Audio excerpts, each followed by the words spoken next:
Hello everyone, this is Ferlin Webster Jr. with MRC-TV, and I am out here in D.C. Why, you ask? Well, it's because I have a question for these folks. Do you think the media coverage against Kavanaugh has been fair?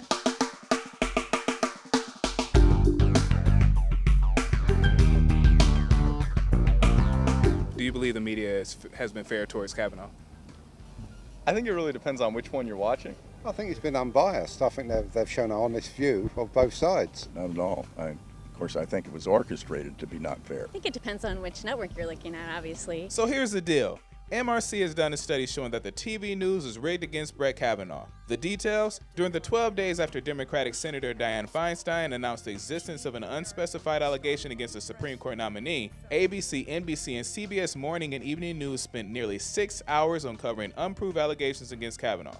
And only a very limited 8% of that time did they cover his denials or the lack of corroboration for his accusers' accounts. Now back to D.C. I do not believe it's been fair towards Kavanaugh, so why in the world is her word any more valuable than his word? This is a man that spent his life giving his word and written judgments and stuff against other folks. So why in the world would she be any more credible than he is? It seems like most of the media is fairly liberal, so I don't think he's gotten a fair shake. They're always pushing their propaganda to push their points, so I think it needs to be fair. I'd like to have them devote a little time to reality, not fake news, as Donald Trump calls it. It's, to me, when you're making up things as you go along, you're deceiving the American people. At the end of the day, you can only report what people say. And when you hear the Republican side of it, they just seem in complete denial. I think that some of them are obviously a lot more biased towards the accusations, but there are those people who are also really giving Kavanaugh almost an immunity to any of the accusations as well. So that you can go too far the other way.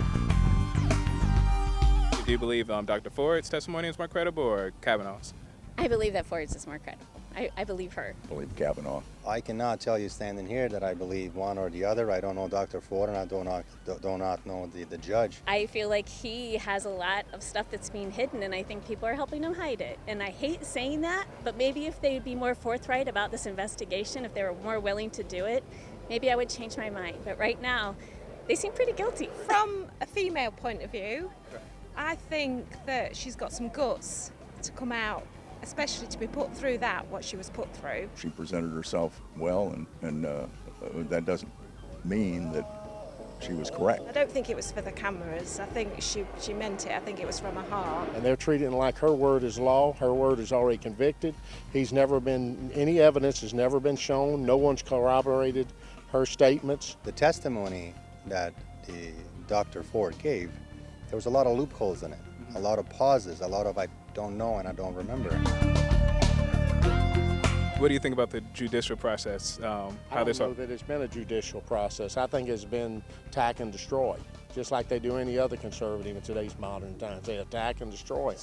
Highlight some of the valid and significant points that the judge presented. It seems like the judicial system is a fractured system that still panders to the policymakers. Feels like it's a free-for-all right now, and I don't like it. It feels chaotic. It makes, I think, our country look inept, and it's really embarrassing when you travel around the world and people find out that you're from America, and this is what's, these are the headlines. Other countries are watching this on TV. They're wondering what happened to the United States, I would expect, because this is bizarre. As a Canadian who's visiting Washington, D.C., I don't think they've done a good job at all. Do you think that now it's like you're guilty until proven innocent? Yeah, that's essentially what they have decided. I mean, apparently the women of the country have decided he's guilty simply because he was accused. We should want to know the facts. Whether you think that he didn't do it or not, you should want the investigation. You should want these things to go on. You should want there to be media coverage on both sides. And I hope that we'll get back to the regular right process of innocent until proven guilty, and it's not something where the people who are accused are automatically assumed to be guilty. We've got this whole, partisan line, and nobody's willing to cross it. We need someone to do that. We need more people to do that. Absolutely. And do you think there's any way we can recover from this? Oh, God, I hope so. We have to. So there you have it, folks. People with different perspectives. Some who believe the media was fair, and some who did not. I like going out on the street and talking with people, so if you like this video, give it a thumbs up. Subscribe to our YouTube channel and like us on Facebook. Out on the street for MRC-TV, I'm Ferlin Webster Jr.